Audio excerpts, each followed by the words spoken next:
speaker is Russ Salakhutdinov. Russ is one of the young stars in deep learning and got a PhD with Jeff and did some amazing stuff then and since then, and recently moved to Carnegie Mellon and is also the head of research at Apple. But you don't list in your secret. It's your secret. Okay. So let me thanks for inviting me. This is something. What I'm going to talk about today is something very new. All of the results that I'm going to be talking about today, it's just hot off the press. In fact, most of it is not published yet. But I felt that I'll try to give something new that my team at CMU have been looking at. In fact, a lot of this work was done by Boan Dhingra and Ziling Yang. These are two PhD students at Carnegie Mellon working in the space of language understanding and reading comprehension. So I'll try to give you an outline of three different things, very much related. Chris talked about LSTM-style models with attention. So I'm going to try to tell you about one very specific trick that allows us to train these models a little bit more efficiently, and I'm going to show you some examples of that. And then I'm trying to get into this notion of how can we incorporate prior knowledge into recurrent neural networks. Some simple ideas, and I'll try to convey to you that potentially that can give us substantial gains. And most of my talk, I'll try to focus on the last part, which is in a setting where we're trying to look at some ways of actually generating text or trying to use unlabeled data to help us with the question answering systems. Okay, so let me give you motivation just for the community who's not been looking at the language. So here's an interesting data set. So here's a context, typically, or a document, arrested Illinois Governor Rod Blagojevich and his chief of staff, John Harris, on corruption charges and so forth. And so you have this paragraph, and then there's a query. This data set actually was collected by David McAllister and his group at TTI. And for the query, you can say, President-elect Barack Obama said on Tuesday he was not aware of alleged corruption by X, who was arrested on charges and so forth. And the question is, what's the answer? Right? So these are the kinds of things that we're going to be looking at least for the first part of the talk, as to how can we, take a query, take a document, and be able to answer the question. And these are pretty challenging data sets. In fact, the interesting piece here is that most of existing systems are very far from human-level performance. So humans are actually pretty good at being able to answer those questions. The machines are not. So the way to set things up, what I'm going to have is I'm going to look at, not necessarily, it shouldn't be closed-style questions. Some of them are not going to be closed-style questions. But let's say we're going to be trying to focus on question-answering tasks where we're going to be observing tuples of the form D is going to be the document or a paragraph or a context. Q is going to be a question over the context of that document. And then A is going to be the answer. And for most of the data sets, most of the existing data sets, the answer comes from a fixed vocabulary. And the goal is going to be for given a document query pair, you're trying to find the answer, which answers the query, right? So a lot of these tasks are going to be set up as a classification tasks, right? You have a specific vocabulary of answers, and then you're trying to, so it's a little bit easier for a lot of data sets, not all of them, but for a lot of data sets, it's going to be easy for us to evaluate these systems, okay? All right. So before I get there, I'd like to introduce one little trick. But before I do that, just to show you that there's been a lot of work in that domain. In fact, if you look at 2015, 2016, lots and lots of papers coming out in that particular domain. Half of them are actually coming from DeepMind. And now that Chris Dyer is there, it's probably going to be 80% of that is going to be coming out of DeepMind, right? A lot of interesting work. But And a lot of these kinds of models are relying on recurrent networks, right? And we've heard about recurrent networks from Chris and from Noah. And just to sort of set the notation, if you think about recurrent networks, what it's essentially doing is that it's taking the previous hidden state, it takes a particular input, you add the two things together, and you pass it through nonlinearity, right? That's the basic building block of a lot of these systems. But there is one trick that basically allows us to build perhaps a little better models. What we're going to do is we're going to be replacing this addition operation with element-wise multiplication. Right? And if you look at this, it's like, well, it's not a big deal. But for some reason, this particular gating, because this is a vector, this is a vector, you take a multiplicative, you multiply the two things together, element-wise multiplication, and it turns out that somehow it's easier to optimize these models. And we don't understand why. There is not good theory why.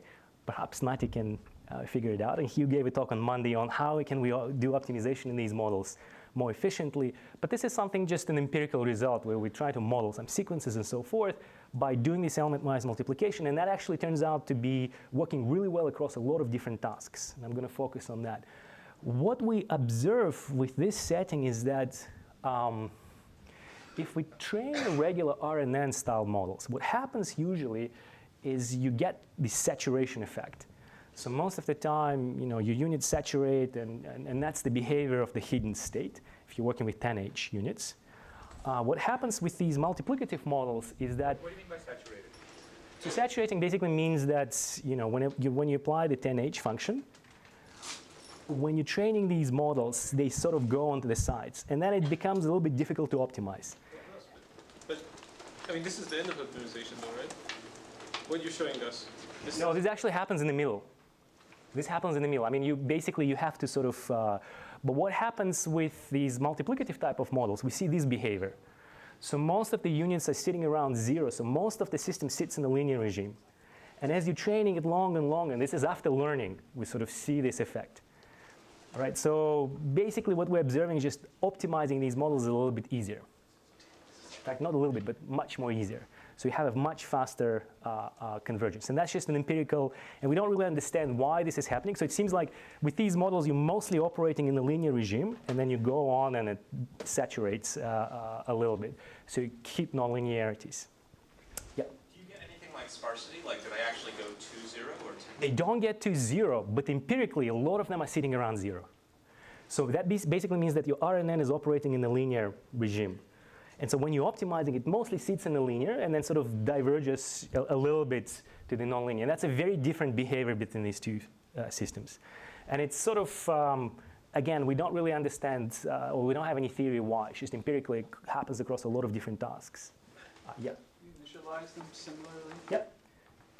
Initialize similarly, everything is... Intuition for like what the initialized surface looks like and how it differs when you make it? I think what happens is that in these kinds of systems, if I take the derivative with respect to this matrix, right, the x can have a direct control of the gradient. Whereas in these kinds of systems, if I take derivative with respect to these parameters, the interaction through the x is only done through the nonlinearity, happens through nonlinearity. So there's some kind of, I think that just the gradient, the way that gradients are flowing, and it's true for LSTMs, for regular RNNs and such. Yeah. Did you try the, did you ever look at the sort of general, this is sort of a diagonal approximation to, the interaction between x and h. Could you look at the, full No, maybe there is a way to sort of like, it's just the way that you can, if you think about this model, there is no additional parameters we're introducing, right? So then it's, yeah, that's right. And then there is nothing, it's just the way we're computing gradients, and somehow that helps us a lot. Yeah, there's a question. I'm curious, so like there's too small, I did 2 ends, right?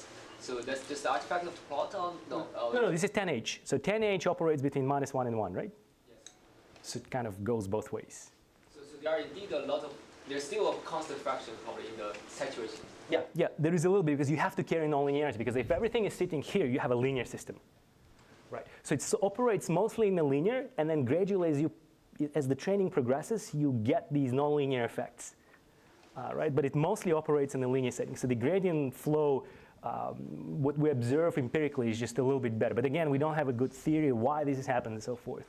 So that's an interesting thing to look at, yeah. So this is the world where you're using 10H, not ReLUs. Why? the reason why we sort of, you can also replace these nonlinearities with ReLUs. We've tried that, but that's because a lot of it we've also tried looking at LSTM style models, right? And in LSTM style models, you're sort of using 10H and typically sigmoids to control for the gates and stuff like that. So we mostly looked at So you those, don't know but if this helps in other places? potentially it can help with ReLUs, but I don't think we've tried that. Yeah. But what you're saying would help there too. Sure. I think it will help. There is something that happens in the setting where if I differentiate with respect to this and there's some effect coming from the x, it has a direct impact on the gradient of u. And it has a direct impact on the gradient of w. So the hidden state can affect the gradient of w, as opposed to just going through the additive piece. It feels a little bit like logical and, a little bit. It's like a gating, and it's surprising if you look at a lot of these reading comprehension tasks, and perhaps in other domains as well, is that the way you introduce these attention mechanisms and what kind of gating you're using actually has a big impact on performance. So let me quickly show you some examples of that. So what we're going to do is we're going to represent a document by just a sequence of embeddings. We're also going to be representing query as embeddings of the query. We typically use, for all of this work, we're going to be using GLAF-based embeddings. In fact, one of the students at CMU did an extensive study of GLAF versus Word2Vec, and it turns out that off-the-shelf GLAF representation just works better. So this is just for folks who are interested in using these off-the-shelf embedding-like models. Just we don't really understand, have a clear understanding why, but it just works better. Nonetheless, so we are embedding a query or a document by using these so-called bidirectional RNN models. We're using bidirectional GRUs, and this is something that Chris talked about, so I'm not going to dive into too many details, but we're typically embedding things forward and backward. And if you think about representation of something like skiing, if you think about this representation as a skiing, it sort of incorporates a little bit of context around, right? So that's important. And so we're going to be encoding both the document and the query using these bidirectional models. So in this case, Q is going to be a matrix of size twice the number of hidden units by the length of the query. The same thing for the document, right? So we have these two gigantic matrices, and then the whole idea behind these gating style models is how do we combine these documents and the query. And what we're effectively doing is we're using attention mechanisms, something that people have done before. This is not new. What we're doing is we basically, for every signal token in a document, we're looking at the dot product between the representation of the query and the representation of the token, every single token in a document. We do attention. So what this does, intuitively, this is basically looking at the query like Prague, and it's basically looking at Obama and trying to figure out which words are related to Obama, right? So it's sort of the attention piece, but the important thing I want to emphasize is that when we're producing these representations, what we end up doing is we're using the element-wise multiplication, right? And before, there's been a lot of work that basically did something like that, but a lot of times it's additive. So there's, again, something about this element-wise multiplication so that you're modeling interactions between the query and the document in that exact same way. And that turns out to make, for us, for a lot of the tasks, it turns out to make quite a big difference. And obviously, you build these hierarchical models where you take the first representation, you do the gating, so you're collecting the important information, go to the second, and so forth. So you go through K layers, you pass it through the softmax, and then you answer the question. But everything else is very much the same. And in terms of the output model, there are a few details exactly how it's being done. This is not very important. It's just basically you creating a softmax to figure out, it's almost like a classification model. There is a little bit of aggregation that happens at the output. This is done due to Kadlec et al. Something is called point sum attention, which is essentially just looking at aggregation of scores over positions where the token in C appears in the document D. So for example, if Obama appears a lot and you're trying to answer this is Obama, the answer is Obama, you sort of aggregate scores across all of positions where Obama appears. And then you're basically taking the argmax, right? So in order to make a prediction. And then you can use cross-entropy models. This basically becomes standard classification problem, right? So a lot of what these systems are doing is they basically having some representation of the query, some representation of the document, and you're doing these attention type of mechanisms, and it actually matters a lot what kind of attention you're using. And so there are tons of different data sets. The exciting thing about this area is that people are coming up with these data sets, which is great. You can look at the hyperparameters. Obviously, there is a little bit of tinkering that you have to do in terms of the dimensionality of these hidden units, the dropout, and so forth. But what I'd like to emphasize here is that if you look at the gating function, right? If you look at the sum, you have a representation of the query, you have a representation of the document, and you're adding them. So that's a typical operation that happens. Or you concatenate them, or you're doing this multiplication, right? We do see quite a substantial gain whenever we have the multiplication model. And the same thing, this is who did what data set. We're sort of looking at the cross of a lot of different existing systems. We're doing quite well compared to, I think these are the latest numbers for these kinds of models. And this is just to show you, what's been happening in the field. It's a little bit crazy. It's exciting, but at the same time crazy, because things popping up on arXiv every week. Somebody's getting better numbers and so forth. So you can see that there's so much work done in that space. And there are these data sets, CNN, Daily Mail, Children's Book, and a whole bunch of different models, right? And again, these gating type of mechanisms for us, we're sort of doing reasonably well compared to a lot of existing models.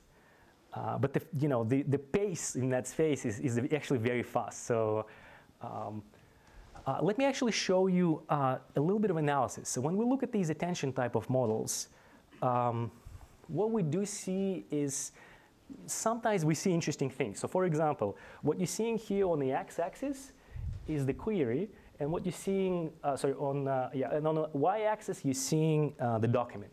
And so you're visualizing these attention pieces in layer 1 and layer 2. So what happens is that, at least for this example, alleged and corruption, heavily pays attention to Blagojevich, right, and sort of governor and such. And at the second layer, the Senate highly correlates or sort of puts attention on Blagojevich as well. So what happens is that somehow the model can go through the first layer, through the second layer, starts paying attention basically to things like alleged corruption and the Senate seat and such. And then it actually answers the question correctly, as the answer in this case is Rob Blagojevich. And we do see that a lot, not always, sometimes it's hard, but in many cases we do see some, attention scheme that, potentially can help us explain a little bit why a model is making that particular decision. So, alleged corruption. Oh, I see. That's the input. Yeah, and so if I'm not displaying it's actually the whole document would be here. So it's a big gigantic matrix, right? So here it sort of tends to pay attention to the right pieces. So I'm just showing you, the right pieces that it pays attention to. So that's, to some extent, that's interesting. And then we started looking at another line of thought using pretty much the same idea of trying to embed words versus characters. And just very quickly, there's been a lot of work on trying to embed character levels. And there's been also a lot of work on machine translation using characters as opposed to words. Right? And so we can think about word level representations, kind of carrying semantic meaning of the tokens. And character level, they carry a little bit more, something about morphologies or subword morphologies, right? Like difference between cat and cats. Perhaps it's better captured by the character model as opposed to having two representations of, two embeddings of the word cat and cats. Right? And so there's been a lot of work on introducing hybrid models. In fact, we've started looking for these models, word character style models, and trying to look at the attention between the two, trying to pick, can we find the right representations? Do we want to use the word representations using lookup tables, or do we want to use character-based representation? And when we finished the work and we're about to submit it, Chris's work came up online, pretty much doing the same thing. So it's great. And I think in your work, you've shown substantial gains using these kinds of models. So there is kind of a way of saying, well, we know what's happening with word embeddings. Can we actually have a character-based embedding? And what we've done here is we've also used this exactly the same mechanism, right? So it's kind of like a hammer, and we're pounding on this in a lot of different tasks. So there's the character level embedding, there's the word level embedding, there's the gating. Okay? And again, it actually very important to make sure that this is a vector and this is a vector, and the gating happens as an element-wise multiplication. If we just use scalars, which is what people typically used, to find the difference between the two, it doesn't work as well. So it's for us, it was important. And then if you think about the gating piece, what actually helped us is trying to design, how do we design the gating? How do we choose characters versus words? And we actually used a bunch of, to some extent, prior knowledge. We've looked at the named entity tags, we looked at the part of speech tags, we look at the frequency, and based on those features, we would decide whether we want to choose a word or a character. Obviously, all of these parameters would be learned, right? So you can sort of pick up the relevant features. And yeah. When you do these products, components product, which of these numbers are positive? Can they be positive or negative, or is it always positive? So the gating here is a sigmoid. So it's always number between 0 and 1. So you Up there, the G's, the C's. Yeah, these are just embeddings. They can be whatever they need to be. So it's basically, if you think about this mechanism, if G is 0, you tend to use more of a word-based representation, right? If G is 1, you tend to use more of a character representation. So it's like a soft average. If you multiply, whether you have only positive numbers or positive and negative numbers is quite different. Yeah. So in this case, these numbers, these embeddings can be positive and negative, right? But the gate is almost like the weighted average. All it does is it basically looks at the weighted average. And the average itself depends on certain features of the word that we're looking at. So let me give you... Real quick, the W there, that's just the one hot word vector, right? This one? Yeah. Yeah, this is just a representation of the word. Yeah, that's right. This is a lookup. So the numbers, we get the numbers. That's not surprising. But what's interesting is that we do find these interesting things. Like, for example, high gates correspond to character level representation, and low gates correspond to word level representation. So when we look at these words, most of these words are using word level representation. And these words, the model chooses to use character-based representation, right? So we sort of see these kind of obscure words, and most of them are probably not enough frequency to actually learn what the representation of that word is, but the character model actually picks up. So it's kind of not surprising, but it's also interesting. So what we started looking at next is we started thinking about, well, we're looking at this prior knowledge, linguistic knowledge, and it actually helps us. So we started looking at another way. Can we incorporate that knowledge somehow into RNN-like models? And here's an example of another dataset, very interesting dataset called Lambda dataset. This is just a paragraph, just to convince you that it's not an easy task. Her plain face broke into a huge smile when she saw Terry. Terry, she called out. She rushed to him, and they embraced. I want you to meet an old friend, Owen. Owen, please meet Emily. She gave me a quick nod and turned back to X. So who's X, right? And if you talk to my linguist friends, is that, how do you do that? Is it Emily, is it Owen, is it Terry, right? Well, maybe what you could do is you could do coreference resolution. And folks in NLP domain very much familiar with these kinds of models, right? So that's not surprising. And if you can do that, maybe the answer becomes trivial, right? The X should be Terry. A lot of existing LSTM-style models, they don't take that into account. So the question is, can we somehow take this text and perhaps look at some of the NLP tools, but can we also look at the free basis? Can we look at the WordNet? Can we get some information about coreference, dependency parsing? Can we look at the relations between entities and word relations, and somehow incorporate that knowledge into the models that we're looking at? But also do it in such a way that if this turns out not to be useful, we don't want to be using it, right? So it's always kind of one of these systems where can we learn from the data, but also try to incorporate that knowledge, but in such a way that if that knowledge is irrelevant for our task, we're actually not going to be using that. So that's the task for us. And then we've started looking at something very simple, almost trivial. Here is an example of something called baby AI tasks that the dataset was developed by Facebook. She got the football, she went to the kitchen, she left the ball there. And what we can do is we can do your standard LSTM piece by encoding these sentences. But then maybe we can also introduce these additional links, coreference links. Maybe we can introduce the fact that football and ball refer to the same thing. So we can introduce these almost like a skip connections. One way to view this model is sort of, it's almost a trivial extension, is to say, well, what we're going to be doing is we're going to have these multiple chains, these multiple RNN chains with skip connections. Right? And there is a way of incorporating that by constructing this sparse matrix that we call the memory. And basically, you can construct in such a way that it becomes just a recurrent neural network model, standard model, but with these additional links. And then the directionality actually matters, how we encode it.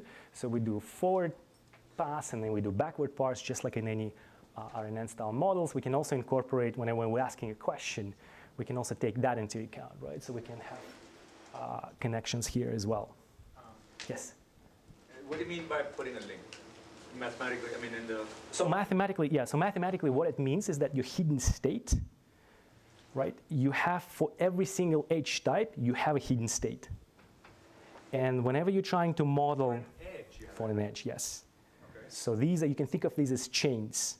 And whenever you update a hidden state of a particular RNN, you look at all the incoming links, and the information propagates through those links. And there's an aggregation. What is that information saying? Try to be more like me? Or? Yes. Effective, but you're learning what it is. Right? So this connection can basically say, well, this and this, the hidden state of these two things should be similar. Right? But you can try to learn what it is, because it becomes irrelevant. The weight on this H will be 0. Or you can learn that the state should be 0, it shouldn't be influencing your representation, because there's a representation also coming from here, football, she, as you're modeling the entire sequence. Yeah. So what are the parts that are brought across multiple examples like this? So what weights are being shared, or is this a bespoke network just for these 3 sentences?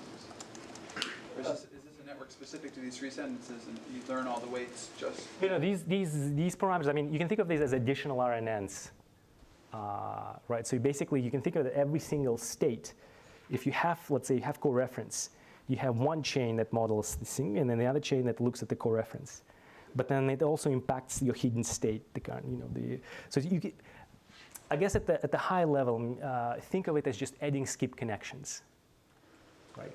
But the weights in the coreference network are the same in this sentence as they are in the next? Oh, yeah, absolutely. Yes.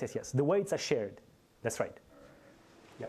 The states are different, but the parameters are shared. Absolutely, yeah. And so one of the things, what we're seeing is that's kind of like an interesting result and also bad result. So what we're seeing is that for things like baby AI task, which is designed for this, we're seeing huge gain. We go from 75 to 91, right? And this is the existing state of the art. But when we look at these other data sets, more realistic data sets, we see some gains, but these are not significant gains. I mean, statistically they are significant, but they're not big gains. So it was a little bit of a interesting aspect as we try to incorporate this knowledge of at least the coreference, but it doesn't really bring us substantial gains. But here's, Quick question about this. So the Lambda data set is a little bit different in that it's a language modeling task, and that you're actually making a prediction about that last word. And in the others, you are constructing a representation that you'll be attending to, for example, to make a decision. So so for example, you haven't said that final word, whether it's Terry or whoever the other people were in that sentence. So to a certain extent, you are missing the connections that coref connection is really what you want to figure out. for the last. For the last token. So is it just improving about? Is it just a better representation for what you're conditioning on when you make the Yes, that's right. That's right. It's basically, I mean, for these tasks, it becomes better representation, right? Because we're hoping that whenever you have a representation of a particular word, if there are multiple incoming edges, we can get a better representation of this word. So hopefully it will help us for whatever task we're using it. Yeah, I agree with you with Lambda. It would really basically say X, whatever you're trying to predict is actually linked to that, but then you can get the answer fairly quickly, right? Yes, I agree. But here's one thing that we can do. It's just a visual, let me just go through that very quickly. So here's a sequence of sentences, and the question is how many objects is Sandra carrying? So if I say Sandra went to the hallway, your standard model predicts 1. Sandra grabbed an apple there, 1. She moved to the kitchen, it's 1. Sandra got the milk there, it's 1. So the model just defaults to saying it's always 1. Just because generally people carry one object at a time, right? It doesn't really matter what the sequence is. You just always say, how many objects a person carrying? It's always 1. That's a pretty good answer. You get 70% correct. But here's what the model does if you incorporate these sort of a little bit of a structure. So Sandra went to the hallway. If you look at how many objects she's carrying, it's 0. And then she grabbed an apple there. It switches to 1. And then she moved to the kitchen. There is now confusion between 2 or 1, right? And then she grabbed the apple, and the model says it's 2, right? So there's a little bit of representation that we're seeing, at least for some questions. But let me now get into the last piece, which I think is also, from my perspective, is interesting. We sort of looked at these question answering tasks, but the problem is that we don't have enough data. So here is a task from the squad dataset, which is right now considered to be one of the kind of the toughest dataset. It was developed at Stanford. And the idea is that you have this paragraph. You have a question, what causes precipitation to fall? And you have to give an answer. But you don't have to give the answer just a word. You actually have to give the answer, which is the span of the text. So in this case, the span of the text is just gravity. But it could be a sentence, or it could be a paragraph. And so it's very expensive to obtain these large label sets. And you have to understand something. If you look at this notion, you have to understand something about the text. So it's not just simple pattern matching, right? It's actually a pretty difficult task. But then you have lots of unlabeled data, right? Almost unlimited unlabeled text. So how can you take unlabeled data and maybe create a better question answering system? So what can we do here? So Zilling, my student, basically thought about saying, well, it's easy to find an answer, because answer can be anything. Think about finding, using parts of speech tags or parsing to extract possible chunks and say that's your answer. And we'll just make an assumption that the answer is actually available to us. And we've checked it's actually pretty reasonable. So the question is, if you have an answer, can you construct a question for the answer? So given the answer, can you generate a question? So here's how we can do that. Well, we have a labeled set. We have paragraphs, right, context. We have question, we have answer. But then we have unlabeled data, which is just a paragraph and the answers. So what we can do is we can generate the question, right? How can we generate the question? That's a tough problem on its own. Here we just looked at sequence to sequence with some copy mechanisms, but later on I'm going to show you some examples where we can improve upon that. All right, and then maybe we can somehow combine these generated fake questions to actually train a better model.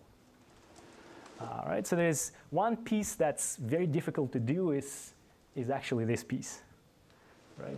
Given an answer and a paragraph, can you generate a question, okay? And then here from basically whatever you're training your discriminator, you basically have this gated attention reader, which looks at the paragraph and the question and tries to get the answer. So one of the things that we've done is we've built this model and we've seen some improvements, but it turns out that some simple baselines actually work quite well. So imagine that I have the following generative model for questions. I have the answer. And what I'm going to do is I'm just going to look at some surrounding context, right? So I'm going to look at the context water vapor that falls under. That would be my question. Or the main forms of, that would be my question, okay? So that's very easy to do. And we thought, this is not going to fly. This is terrible, right? These are bad questions. And it turns out it actually works remarkably well. So certain things actually work quite well. What does that mean? That basically means that, I'm not even sure what. So what is the question? that's the question. You basically say, you basically give that to the system and say, that's the question. The answer is gravity. Train me a model. And it works quite well. In the low data regime, right, where I have a few labeled examples, we thought this completely is going to fail because it's one of the baselines. And it works so well. It's almost as good as anything else that we could build. I mean, not, but it actually does quite well. So if, it's not perfect, but it gets there. I'm going to show you some results. The second thing that you can do, and people have explored doing, is you have a paragraph in the answer. You build a generative model. Typically, it's, again, an LSTM style model that generates a question, right? And then given the generated question in the paragraph, you have two objective functions. One objective function is trying to differentiate between true and fake question. We've seen that. And the other one is basically trying to answer the question, right? So you have these two, it's almost like trying to reconstruct the answer. Or for the labeled examples, you just try to get the answer, right? So you have two of these classes. And what we've done is we've looked at something, one of the problems with this model is that it's actually very hard to generate questions, good quality questions. And it's even harder to figure out, is it true or fake? Because backpropagating through these systems where there's discrete choices you have to make whenever you're generating a sentence is actually pretty hard. So we've done something slightly different, which is the following. So for the labeled set, whenever for all the labeled examples, we go through the discriminator, but we append our discriminator with a domain tag. We tell the system that the data tag is 1, so the data tag is true. Right? So we tell the system that this data is coming from the true data distribution. For the unlabeled data, we're also training the discriminator. It goes through the generator, so it generates a sentence, but then we're also telling the discriminator that this is a fake sentence. Okay? And we're trying to produce the answer. And then the way we train the generator is we train the generator by maximizing this quantity. And what it's essentially doing is but the tag is now appended as being true.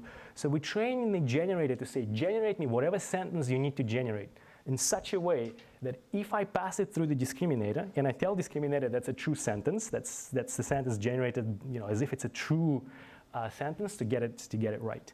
So it's sort of, almost a fooling. You're trying to train adversarially the generator so as to fool the discriminator to say, well, if it's a real one. But at the same time, our objective is not to generate good-looking sentence or coherent sentence. You're basically asking the system to generate whatever it needs to generate so that it can help answer the questions correctly. So it's a slightly different thing. So we condition on discriminator and such. Here's some examples of what the model does. Here's the context. Let me just read it. An additional warning to the Earth's surface. They calculated with confidence that CO2 has been responsible for over half of the enhanced greenhouse effect and so forth. And let's say the answer is over half. Here's a generated question. What the enhanced greenhouse effect that CO2 has been responsible for? And this is the ground truth. How much of the greenhouse effect is due to carbon dioxide? So this is a reasonable sentence? Perhaps. Here's another example. Bank of America was renamed and spun into a separate company, known today as Visa Inc. Answer is Inc. Question. So this is generated question. What was the separate company? What was the separate company in Bank America? And the ground truth is that what present-day company did Bank America turn into, right? I don't know, but it actually does help us. So where we see gains is we see gains in the low data regime. So we actually have like 10% of the labeled examples, and we can see some substantial gains. Context is actually doing quite well. That was surprising to us. When we go to the high data regime, right, when we have 50% of labeled examples, we still see some edge, but the gap sort of closes between just using, and so it's always one of these things that if you have a lot of labeled examples, unlabeled data doesn't really help. But in the regime where we have few labeled examples, generated questions for answers is actually helping us. And the last thing I want to talk about is that we started thinking about, okay, maybe there is a way for us, if we could generate better looking questions, or at least something that's would be a little bit more coherent. And then we started looking at variational autoencoders. And here's a process where we have Z, which is typically a Gaussian variable, and then we have C, which you think of as a code. And I'm going to show you what the meaning of the code is. But you sample the code, you sample the latent space, and then you generate a sentence, right? If you train these models, here's what you can do. This is an example of fixing the Z variable, latent variable, but changing the code. So if you're changing the code of the sentiments, if it was trained on sentiment type of task, you can see that you can basically say this movie was awful and boring, this movie was funny and touching, right? You can vary the code of the tense, right? So you can have the Bernoulli variable, in this case, the multinomial basic knowledge. You generate me a sentence in present tense, past tense, or future tense for the same Z, for the same latent variable. So the sentence doesn't change as much, but it tends to capture something about the tense, right? And the last thing to show is that what you can do also is you can fix the code, but generate the latent state. So what it does is that, you can say, generate me a sentence which is negative in past. So it can generate, the active was also kind of a bit of hit and miss. Or you can have positive in past, his acting was impeccable, it was a lot of fun. Or you can generate positive in future. I hope he'll make more movies in the future. I'll definitely be buying this on DVD and such, right? So we were thinking about how can we generate, using variational encoders, be able to generate and sort of decompose the sentence from the style of the sentence. So we're hoping that these kinds of systems can also potentially help us be able to generate text with certain structure that we can impose through these latent code variables. And I think I'm out of time, so I'll stop here. Thank you.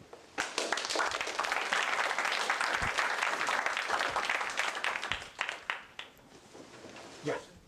On that last slide, do you have any evidence that those examples are not essentially memorization?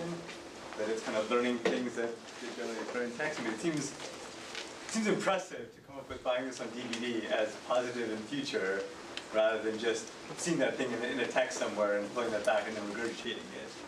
Yeah, that's a good. So that's a good point. I think that we've looked at these sentences and we've looked at things like evaluating perplexity and so forth. Some of them are, what you see in the training set, but some of them are not. I think there's always a question. How do you evaluate the quality of the sentences, right? And there is no good answer. We need to be a little bit more systematic study. What I want to do moving forward is I want to now what we can do with these systems. If you think about these variational encoders, what we can do is I can take a sentence, right? It's a positive sentence. I can infer approximately the posterior distribution over the Z space, which tells me what kind of sentence it is. I can flip the code and regenerate the sentence. So I'm hoping what I can do, and that will be a little bit more convincing, is I take a sentence which is negative and I say make it positive. Or I can take any sentence and say make it in past tense, because that will help us a little bit better to understand what's going on with these systems. Yeah, that's something that needs to be done. Yeah. I have a comment about your multiplication operator, point-wise multiplication. It turns out when you have point-wise multiplication and addition, you have a structure, algebraic structure that's very close to a field. And we're all very familiar with field. That's normal arithmetic is based on addition and multiplication forming a field. And so I think you're dealing with a very powerful computational mechanism, and it's no wonder that you're getting good results. Yeah. We just have to. Yeah, we still don't have a very good understanding why. I think a lot of it, empirically, at least what we're seeing, is that somehow it allows our models to work in a linear regime where optimization is a little bit easier, right? And that's. When you boost up the dimensionality, you may not even have to do gradient descent. Things turn linear. Once you use multiplication in high dimensions, many things that used to be nonlinear can be linearly separable, and so We may be able to sort of do away with gradient descent altogether. Okay, maybe we'll have So while you're setting up, maybe you can keep answering questions. Any other questions? Still a little more, so I mean, one issue I see with the question-answer format that you currently have is that from the examples you gave, it seems like you would be very